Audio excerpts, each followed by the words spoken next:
Nimbus, the space gate to Dark World is charged up and now open.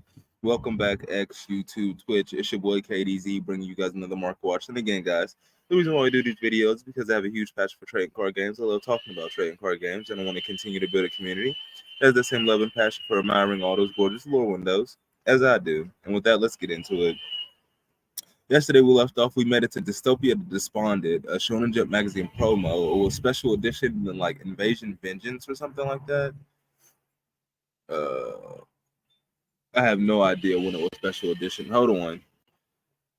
As soon as we kick off the Market Watch,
yeah, busy. But I don't know what the heck this article is doing. That 5 things American Yu-Gi-Oh has that Japan doesn't. We're not touching on that. One thing is interesting though. Coming up, we got it was either this weekend or next weekend. We got a team YCS. I think it was like in Mexico or something in South America. It might have been in North America. It might have been in North America. We got Team YCS coming up, so I'm curious. No, it was in Vegas. It was in Vegas. I'm curious to see like what decks people plan to play on the teams because I highly doubt you're going to see a whole team that's playing just Snake Eyes. What's it called? Snake Eyes, Fire King. I doubt you're going to see like a whole team doing that. You're probably going to see like one player on the team that's the best at that deck bring that, and then probably somebody bring a counter to that they've been testing to go up against counters against people, and then probably like a third rogue option maybe in their lineup. So I'm curious to see what counters and rogue options people are playing. I feel like this YCS coming up, this team one is going to have way more of an impact on the secondary market in terms of the metagame than that UDS did. Granted, the UDS was a small sample size of the meta, but it had the top players. And if the top players are playing these decks, there's a good chance that a lot of other people are going to be playing them as well. There seems to be some appreciation, though. A load of prayers of the Voiceless Voice, 11 listening from 210, Mark Part 20596. I'm curious to see how many people are actually bringing up Voiceless Voice. Saphira, Dragon Queen of the Voiceless Voice. If Voiceless Voice is a thing, then Skull Guardian and Saphira, they should be showing some decent value. 16 listings from 140.99, even though estimated base price is 320, but Promethean Princess is at. So it's still Uber deal mode for Saphira, 2-for-1 in, and you're still 2-for-1 in Skull Guardian. Almost a playset for Skull Guardian for the price of what it would cost to pull one. I know we were looking at shit. That as low as listing for the booster box, that has to be like including shipping. I'd be hard pressed to think that didn't include shipping. Let's go ahead and dive into that real quick. 78.92. Yup, 68.93 plus 99-cent shipping. So yeah, there's still $80 boxes for Phantom Nightmare. Nothing has changed. Yikes. And of course, like always, we doing these market watches outside alive with the life, shooting alive what you got. So you're gonna hear the birds and the bees, the wind blowing in the background, and your occasional wind chiming. It is kind of windy today, even though it's like 70 degrees out here. Feeling absolutely lovely.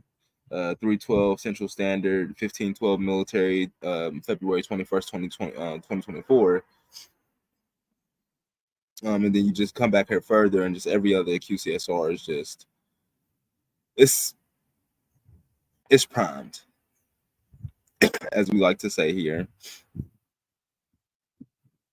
Magic Spectre Draco Ryu. I thought that was on the last page. Magic Spectre Draco Ryu. What was the other one called? Magic Spectre Orthrus New. Okay. So I was wrong. 2 Magic Spectre QCSRs. Coronet is 52 listings from $13. Market price $16.98. Estimated bracelet price $320. I don't know, guys. You tell me. 52 listings. That seems like a bit much. Same thing with Vitos, the oh no, that's the secret rare for Vitos, the Eruption Dragon of Extinction. 39 listings from $18, market price $18.70. Well, shit, you bailed a Loving Defender Forever. 55 listings from $19.97, market price $20.61 for the Ultra. Nani?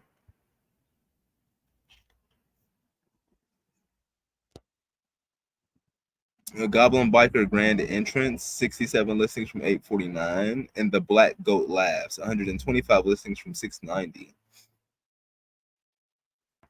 So there's some value back here in some of these secret rares that I wasn't really expecting. I was expecting these secret rares to be around like the $1 to $2 mark, like Ignig Master Pack Bit, which is weird because you have Ignig Master Pack Bit down here at $2, but it doesn't have the cheapest secret rare, but it's not the cheapest QCSR. That goes to Carnot.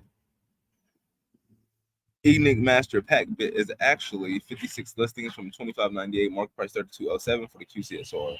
When there's QCSRs that are around $15. So that's interesting there that the secret rare could reach such lows, but the QCSR doesn't follow suit.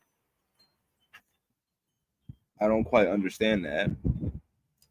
Where is Vito sitting at though? Vito's 43 listings from $65, market price $73.09. It was $115, so it's like half that. A ridiculous fall. There has been some spikes. I can't say everything is losing, but I mean this is more part of course. Like the majority of the set will fall, and then like few cards here and there will spike up over time because of reasons. That's more part of course. Like Age of Overlord is definitely the anomaly with the value that it has in there. That's Rise of the Duelist value out of Age of Overlord. And it's crazy because Age of Overlord doesn't really have true staples like Triple Tactics, Talent, Forbidden Drop, which card you need 3 of, like almost every deck can play to win. It just has like a couple engines. It has 2 really splashable engines in Snake Eyes and Horus. I guess you could go SP Little Knight a staple. And then SP Little Knight. Excuse me. But I wonder what the value for like Rise of the Duels would have been if every card, every secret and Ultra had a QCSR like the ones that we have.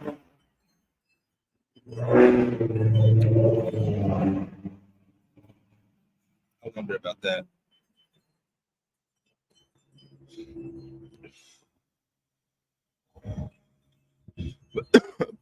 But just to get back on track,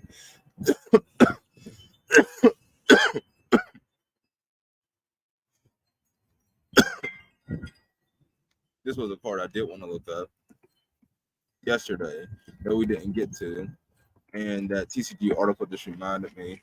Relinquish the anima. Look at that. 87 listings from 475, market price 611. This might be on the way down. I feel like it probably spiked harder than that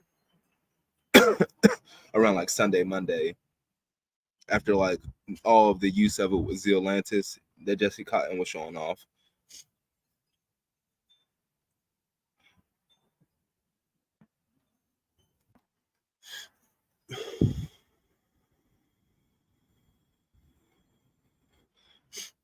Really, really dope secret rare. Let's go into Brothers of Legend. When was the last time we looked at Brothers of Legend? Brothers of Legend, Butcher Box is rebounding. 24 listings from 51.49, market price 46.58. So Brothers of Legend Booster Box is around like $42. It's rebounding now. It's up to 52. A Dusted Gold and Malicious Bane are still like exceptional value coming out of the set. Max rarity for those cards. Extremely Malicious Bane is an extremely powerful hero card. In my opinion, it should be worth more than a Dusted Gold.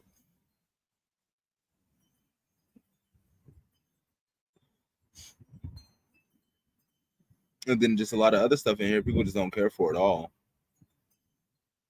I mean, Magician Souls is getting a reprint. Forbidden Droplet got 7 reprints. Relic of Anima, this is the reprint. Astral Karibo is original. And then Nibiru got the, the 7-up reprint. But that's some interesting reversal in value. I mean, I guess the market is trying to correct itself in terms of like the value for sealed for Brothers of Legend.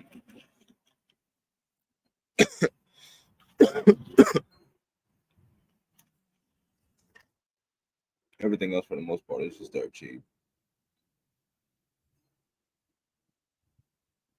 Out of Brothers. It was a nice buy at like 42 to crack open. 50 is pushing it though.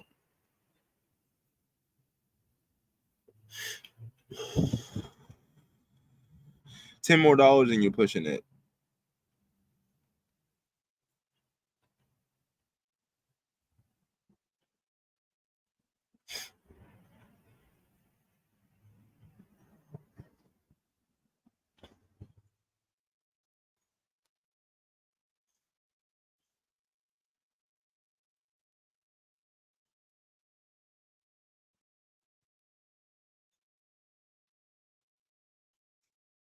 Duelist Nexus, $44, $45 for the booster box. About 180, 190 estimated base price for a QCSR on this set. Crimson Dragon is leading the way with 23 listings from 96.69. Mark price 97.95. Anime card is 2 for 1. Straight up, 2 for 1.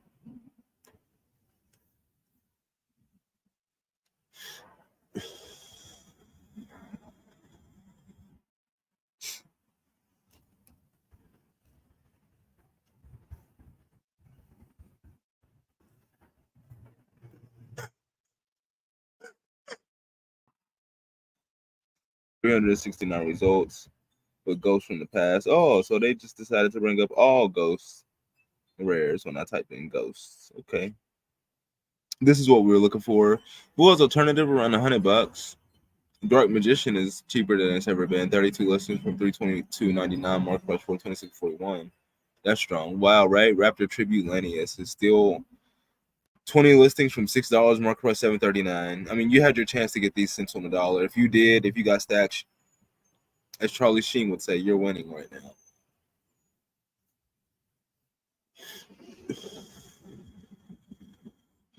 Orchestrated Return. This was cents on the dollar. The Secret was about $2 solid. Parkour came off the ban list. It spiked up. Now it's back down to $4 or $5. Obviously, because nobody's playing Orcus. Hold on. Let's go down the rabbit hole a little bit real quick. Reverse engineer. Let's go back into Soul Fusion. Wow. And leading the way somehow is Orchestrated Return. Thunder Dragon Colossus, 68 listing from 708, market price 925. I must say that's not bad. And technically, Heritage of the Challenge, just because they hit a Soul Day, like Infernoble is still really powerful, especially with 3 Heritage of the Chalice. It's a solid $10 card still. And then Trap Trick, nice. Trap Trick cheaper than it's ever been. 56 listings from 249, market price 439. I couldn't wait for this secret rare first edition near mint to drop like sub 5. And it's finally here, boys. I mean, it's been here since probably like 4 or 5 months ago, honestly. Was it? I think it was a collector's rare that finally drove the price down to these lows. Galaxy Trance, a Galaxy card that does not have a reprint and is played in Galaxy. Oh no, it does have a reprint. All versions. Galaxy Trance. All right, it comes in a rare, Soul Fusion, and a common, and a 2019 Gold Sark Mega 10. Nice. I mean, I'm a fan of non-foil, I must say.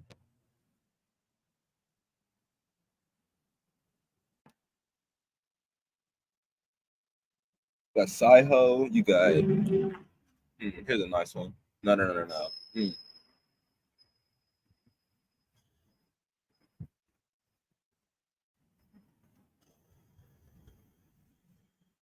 Of course, guys, like always, we're still doing the giveaway. All you guys need to do to enter the giveaway, slide on over to the 2TCG YouTube channel, guys. Subscribe to the channel, like the stream, and comment on the stream after it ends when it becomes a video. What is one of your top 10 favorite lure windows of any game from any set? Excuse me. And put the name of the set beside the lure window in the comment, and you'll be entered to win those 3 Sword and Shield base set packs, guys. We're just talking about your passions. Again, really interested to see what lure windows, what universes the community is losing themselves in. Eminem. But yeah, just talking about like different lure windows, different universes, that gave me a mind to go look up something real quick.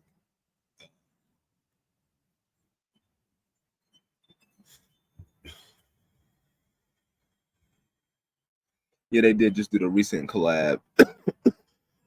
But Phantasme, How the Mighty Have Fallen. Secret Rare Phantasme, 72 listing from 650, market price 964.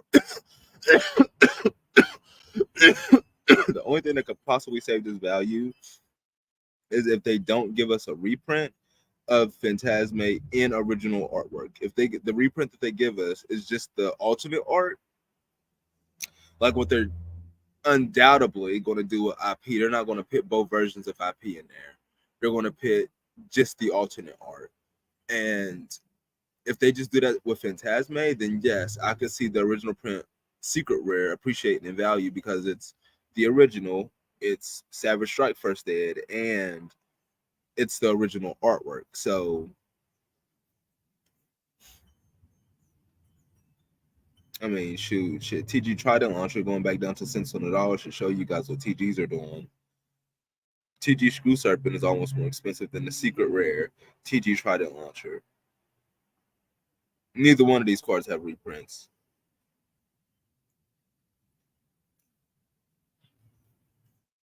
I don't believe Cyber Synchron has a reprint either. Nope. Rare coming out of Savage Strike. 87 listings from 35 cents. Market price $1.09. Cyber Synchron does not have a reprint. And I know for a fact that Shiri Nui card, Shiri Nui Skill Saga Supremacy, does not have a reprint. One of my favorite archetypes, Shiri Nui. Interestingly enough, they're a fire attribute, and interestingly enough, they haven't received any love during the quote unquote year of the fire. Make that make sense.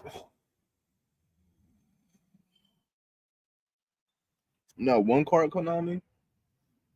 Not one? But yeah, speaking of some collabs and some interesting lore windows, let's go over to Magic the Gathering and let's go into the Lost Caverns of Ixalan.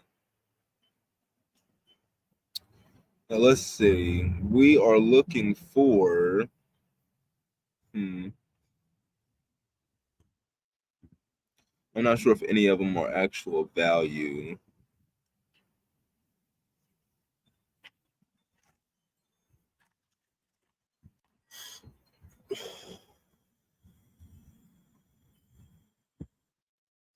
Mm.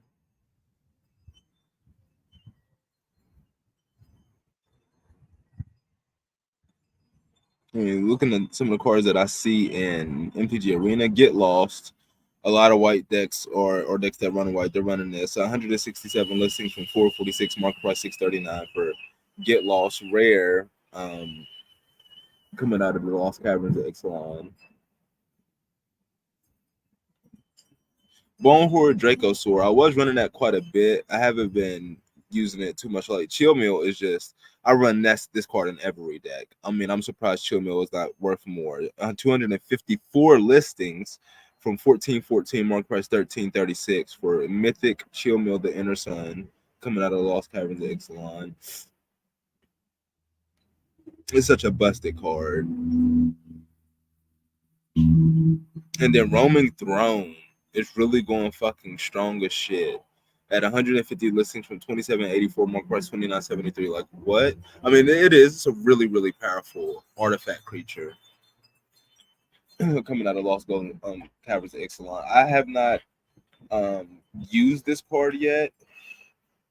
I'm not opposed to using it.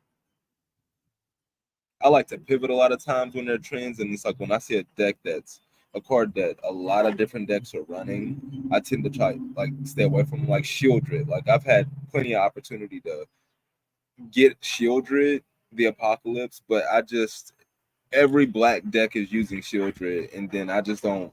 I don't know. It bothers me if I would turn around and be using Shieldred as well.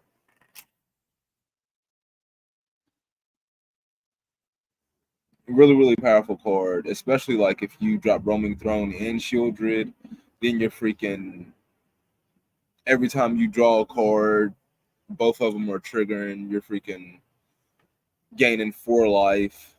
Your opponent is losing 4 life. That's what people are probably doing too. They're probably spamming Shieldred and Roaming Throne on whatever other Phyrexian you can spam.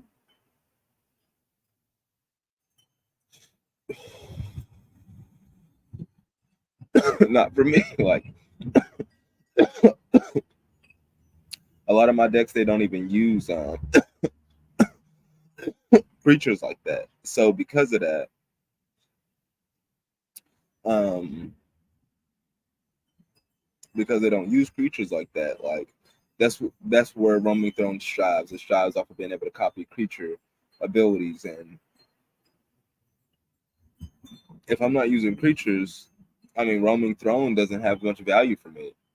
In my equipment deck, you're using 4 mirrored and equipment cards, which are creating tokens that don't have any abilities.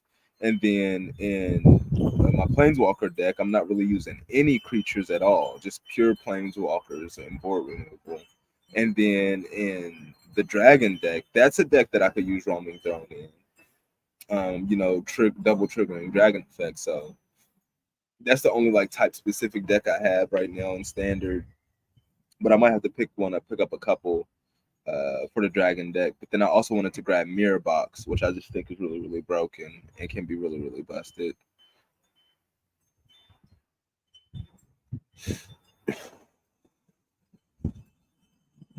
So we'll see. But I didn't come here for any of that. I came here for the collabs that Magic likes to do. Where are we at? Yeah, here we go. Universes Beyond Jurassic World Collection. Look at this. Look at this. Look at this. Let's find a recognizable one. Here we go. Ian Malcolm, chaotician. Chaotician. They called him a chaotician.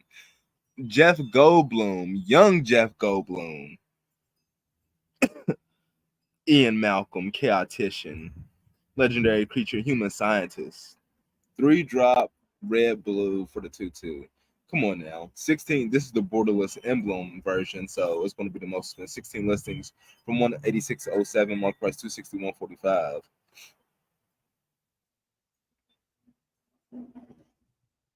Ravenous Tyrannosaur. Is this Devour 3? What is this? Oh no, that's like legit.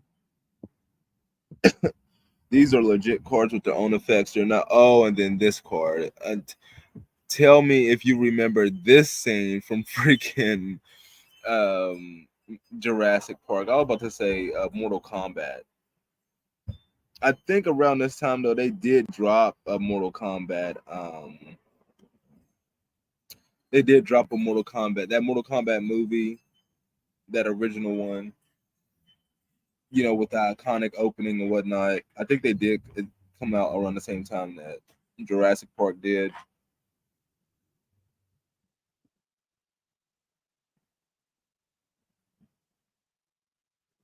Jurassic Park was phenomenal.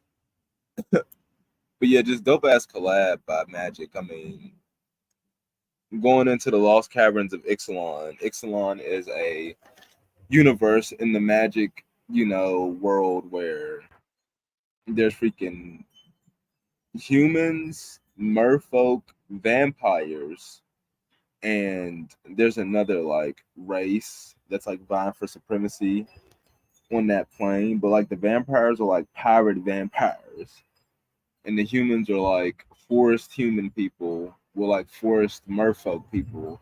I can't remember what that third race was, but and it's like there's this like special island, like this paradise island from what is it called? Hell's Paradise, where the humans live there, and they're like guarding. No, the merfolk are like guarding this ancient tomb or this ancient area, this ancient city that shouldn't be found, and the humans are just like taming dinosaurs as shamans and like worshiping the sun. So the fact that they would do the collab with Jurassic Park with the dinosaurs when they're in the plane of dinosaurs is dope. And yeah, dinosaurs are definitely running rapid. And these cards are so freaking cool though. Talking about immortalizing nostalgia, Dino DNA artifact, one drop. I'm surprised it's not legendary. And then this card, this just looks like a Goosebumps cover. Welcome to, and then you just get this eerie lore window. Even the set symbol is the Jurassic Park symbol. Like that is so freaking cool.